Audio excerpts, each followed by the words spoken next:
اجتماعی قربانی کے حصے داروں میں سے ایک کی آمدنی حرام تھی تو کیا باقی کے لوگوں کی قربانی پر فرق پڑے گا کہ نہیں؟ اجتماعی قربانی کے حصے داروں میں سے ایک کی آمدنی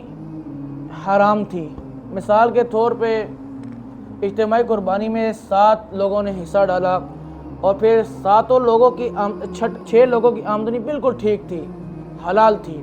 لیکن ایک شخص کی آمدنی جو تھی وہ حرام تھی، تو اس حرام آمدنی والے بندے نے جو حرام پیسہ ڈالا اس کے اندر اجتماعی قربانی میں، تو اس حرام آمدنی کی وجہ سے اس کی تو قربانی خراب ہوئی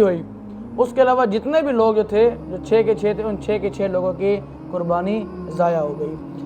یہاں پہ میں اجتماعی قربانی کرنے والوں سے بھی میں یہی بات عرض کروں گا کہ اجتماعی قربانی کے اندر جو ہے بہت زیادہ احتیاط ہے۔ ایک تو یہ کہ بھائی اس اجتماعی قربانی کے اندر کسی حصے دار کا کوئی حرام پیسہ نہ ہو، اگر حرام پیسہ ہوگا اس کی قربانی بھی خراب اور باقی جو 6 حصے دار ان کی قربانی بھی خراب۔ پھر اس کے بعد یہ دیکھنا چاہیے کہ صحیح عقیدے والا انسان ہو، کسی انسان کا عقیدہ خراب نہ ہو۔ اگر کسی انسان کا عقیدہ خراب ہے تب بھی اس انسان کی تو قربانی ضائع ہے ہی خراب، باقی جو لوگ ہیں ان کی بھی قربانی خراب ہوگی۔ پھر دیکھنا یہ ہے کہ بھائی آپ کے جو حصے دار ہیں اجتماعی قربانی کے اندر، کیا کوئی شیعہ تو نہیں ہے، کیا کوئی قادیانی تو نہیں ہے۔ اگر 6 حصے دار